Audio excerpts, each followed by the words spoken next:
दिन दहाड़े 11-12 बजे, वो भी कोतवाली के सामने आधा घंटे तक वो आदमी वहाँ हथौड़े मारता रहा, वहाँ आग लगाता संविधान की प्रतिलिपि को। और वहाँ की पुलिस क्या कर रही थी, लॉ एंड ऑर्डर क्या कर रहा था। सबसे ज़्यादा अपमान बाबा साहब का तभी हो रहा है, बार बार उनकी मूर्तियाँ तोड़ी जा रही हैं। देखिए, बाबा साहब का अपमान करने का कंपटीशन चल रहा है। केजरीवाल साफ कह चुका है मैं आरएसएस का आदमी था, आरएसएस का भक्त था, ये तो साफ कहा इन्होंने। देखिए, हम उसकी घोर निंदा करते हैं, ये बहुत ही बड़ा अपराध किया है। और ये जो सरकार में हुआ है, जो केजरीवाल की सरकार है, जो दिल्ली में और पंजाब में, और सरकार की देख रेख में ही ये उनका अपमान हुआ बाबा साहब का। और ये एक्सपोज हुआ है, ये जो बनिया है, केजरीवाल पूरा आरएसएस का संगी है। जो भगवंत मान की सरकार है, आरएसएस की सरकार है। क्योंकि मूर्ति को तोड़ना 26 जनवरी वाले दिन, जिस दिन पूरी दुनिया में, पूरे भारत में रिपब्लिक डे बनाया जा रहा था, उसी टाइम पे बाबा साहब की मूर्ति को तोड़ा जा रहा था। और ये आरएसएस के इशारे पर हो रहा था। आरएसएस कभी नहीं चाहता कि बाबा साहब को कभी भी सम्मान मिले। और ये आज़ाद भारत में पहली बार है, देखिए, गणतंत्र भारत में पहली बार है, 70 साल की आज़ादी में, 75 साल की आज़ादी में पहली बार हुआ है कि 26 जनवरी वाले दिन, जो बाबा साहब का दिन होता है, जो बाबा साहब के संविधान की वजह से गणतंत्र दिवस मनाया जाता है, और उसी दिन बाबा साहब की मूर्ति को तोड़ना, तो ये प्री प्लान था, आरएसएस का प्री प्लान था। और जिस तरीके से ये संघी सरकार, जिस तरीके से ये हमारी जो बीजेपी की सरकार है सेंटर में, प्री प्लान से ये था कि जिस तरीके से ये देश में बाबा साहब का अपमान करते, आए दिन बाबा साहब को कुछ ना कुछ संविधान को लेकर, रिजर्वेशन को लेकर, उनकी 22 प्रतिज्ञाओं को लेकर, कभी ये धर्म संसद की बात करेंगे, कभी ये मनु संविधान की बात करेंगे, कभी वो मनुस्मृति की बात करेंगे। तो जिस तरीके से इन्होंने बाबा साहब का अपमान किया है, और उसी दिन, जिस दिन 26 जनवरी लोग मना रहे हैं, एक तरफ आप कसीदे पढ़ रहे हैं योगी साहब यूपी में कि बाबा साहब से ग्रेट आदमी नहीं देखा, मोदी साहब कसीदे पढ़ रहे हैं, और ये जो है, ये जो छोटा रिचार्ड जो है, जो सबसे ज़्यादा गंदा आदमी है, जो बाबा साहब का फ़ोटो लगा के राजनीति करता है, केजरीवाल। और केजरीवाल के इशारे पर ही वहाँ जो काम हुआ है। देखिए, सरकार किसकी है? अगर वहाँ बीजेपी की सरकार होती, कांग्रेस की सरकार होती, या किसी और की सरकार होती, तो ये कह देता कि उसकी सरकार थी। ये सरकार जो है वहाँ पे केजरीवाल की सरकार है, ये मान की सरकार है। और दिन दहाड़े 11-12 बजे, वो भी कोतवाली के सामने आधा घंटे तक वो आदमी वहाँ हथौड़े मारता रहा, वहाँ आग लगाता संविधान की प्रतिलिपि को। और वहाँ की पुलिस क्या कर रही थी, लॉ एंड ऑर्डर क्या कर रहा था।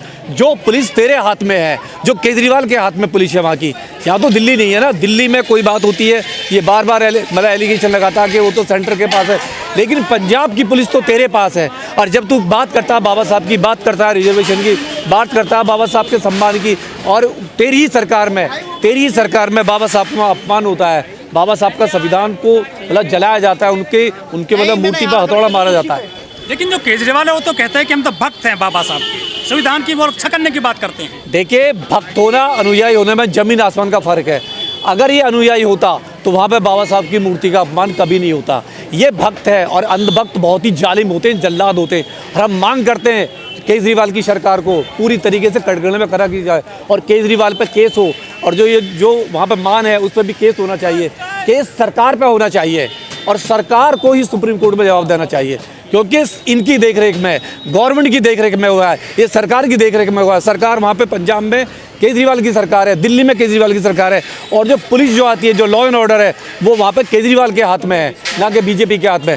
बीजेपी का वो इशारा जरूर हो सकता है, आरएसएस का इशारा जरूर हो सकता है, लेकिन कांग्रेस, बीजेपी, आम आदमी पार्टी ये तो संविधान की बात करती है, कह रहे हम संविधानवादी हैं, बाबा साहब को बचाने की बात करते हैं, उसके बावजूद इनकी सरकारों में ऐसी घटना हो रही हैं। देखिए, जिस तरीके से ये बाबा साहब के संविधान की बात कर रहे हैं, बाबा साहब के फ़ोटो की बात कर रहे हैं, सबसे ज़्यादा अपमान बाबा साहब का तभी हो रहा है। बार बार उनकी मूर्तियाँ तोड़ी जा रही हैं। चाहे तो अभी महाराष्ट्र में मूर्ति तोड़ी उनकी, महाराष्ट्र में संविधान को जलाया गया, फिर उसके बाद में पंजाब में हो गया। और ये 26 जनवरी वाले दिन होना, ये उन्होंने दिन चुना है कि हम आपका अपमान उसी दिन करेंगे जिस दिन आपने संविधान को लागू कराया देश में। तो ये बहुत बड़ी बात है, ये पहली बार है आज़ाद भारत में। ये लोकतंत्र पे चोट है या फिर बाबा साहब पर चोट है या संविधान पे चोट है? ये सीधी संविधान पे चोट है, लोकतंत्र पे चोट है, संविधान पे चोट है। ये नहीं चाहते कि संविधान के अंतर्गत देश में लोग चलें, देश में सरकार चले, इसीलिए इन लोगों ने जानबूझ के 26 जनवरी वाला दिन रखा। देखिए, क्या संविधान बदलना चाहती है सरकार? डेफिनेट, ये मान कर रही है, संविधान बचा कहाँ है, संविधान बचा का है। पूरी व्यवस्था जो है, जो संवैधानिक बॉडी है देश में, सब पे तो कब्जा कर लिया सरकार ने।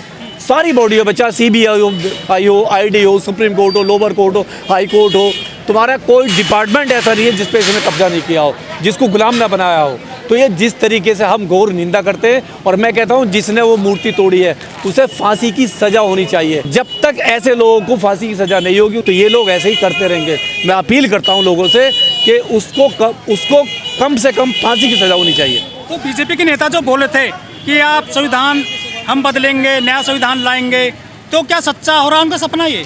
देखिए, बाबा साहब का अपमान करने का कंपटीशन चल रहा है। जिस तरीके से कांग्रेस का मतलब अपमान करती है, आम आदमी अपमान करती है, जो बीजेपी अपमान करती है, तो इन लोगों में कंपटीशन चल रहा है। और सबसे ज़्यादा बाबा साहब के भक्त होने का भी कंपटीशन चल रहा है, और बाबा साहब की मूर्तियाँ तोड़ने का भी कंपटीशन चल रहा है। तो ये खेल है, ये खेल समझना पड़ेगा। ये बहुत बहरूपीय लोग हैं, इनका बाबा साहब से आइडियोलॉजी से कोई मतलब नहीं है, बाबा साहब के विचारधारा से कोई मतलब नहीं है, केवल वोट बैंक से मतलब है। ये समाज को, जो SC ST समाज है, जो माइनॉरिटी समाज है, उसको गुमराह करके बाबा साहब के नाम पे केवल वोट बैंक की राजनीति करना चाहते हैं, और ये हम ऐसा नहीं होने देंगे। दिल्ली में इस केजरीवाल को, इस BJP को ये बहुजन समाज दिखाएगा, इसकी औकात दिखाएगा। लेकिन चुनावी माहौल है दिल्ली में, कुछ साजिश भी लगती है आपको? डेफिनेटली साजिश तो होगी, क्यों नहीं होगी, साजिश होगी। हो सकता है दंगे भी करा दें, इन्हीं के हाथ में है, क्योंकि केजरीवाल साफ कह चुका है मैं RSS का आदमी था, RSS का भक्त था, ये तो साफ कहा इन्होंने। और जो रिजर्वेशन का जितना विरोध केजरीवाल ने किया है, आज तक किसी ने नहीं किया। पूरी रैली निकाली है, पूरा एक एजेंडा चलाया था इसने तो JNU में। तो सबसे बड़ा खतरनाक जो है वो केजरीवाल है। लोग कह रहे हैं कि बसंत पंचमी को नया संविधान आएगा, जो धर्म गुरु हैं उन्होंने नया संविधान बना लिया है। उनके बाप का देश नहीं है, उनके दादा का देश नहीं है, उनकी औकात नहीं है, उनकी औकात नहीं है। SC ST OBC माइनॉरिटी 85% है देश में, इनके हलक्टे में से जवान निकाल लेगा जिस दिन ये मनुस्मृति लागू करेंगे देश में पूरी तरीके से। हमारे देश में अभी संविधान है, संविधान को लोग मानने वाले लोग हैं। ऐलान करें BJP, कर दे मोदी साहब ऐलान लागू करने वाला। ऐलान तो हो रहा है। अरे महाकुंभ से छोड़िए, जो संविधान को नहीं मानते।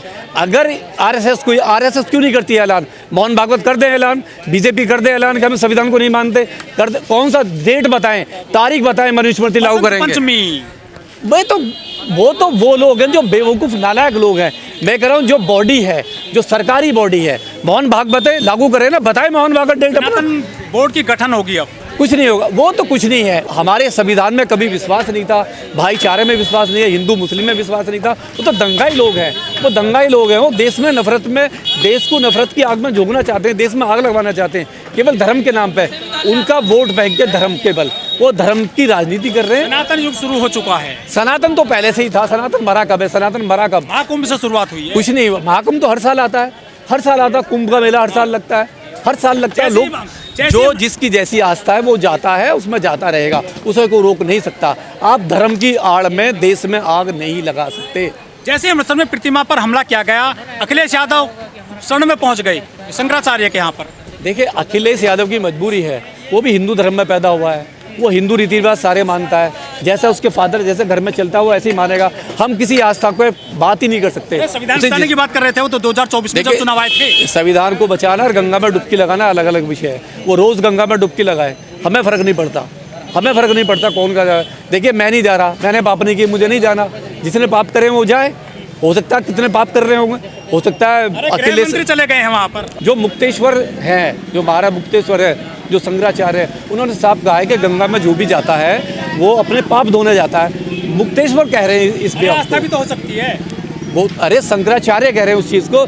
जब शंकराचार्य कह रहे हैं, स्वामी शंकराचार्य हैं, विवादित नहीं है वो, विवादित नहीं है वो, सच पर है पहले से ही। देखिए, गंगा में लोग पाप धोने ही जाते हैं, शंकराचार्य ने साफ कहा है, और भी लोग कह रहे हैं, बाकी लोग सारे सब जानते हैं। देखिए, कोर्ट कचहरी संविधान से चलता है, वहाँ सज़ा मिलती है, वहाँ जज बैठा हुआ है, वो बाबा साहब का संविधान चलता है। जो हत्या करेगा, रेप करेगा, उसे सज़ा होगी, उसे पूरी सज़ा मिलेगी।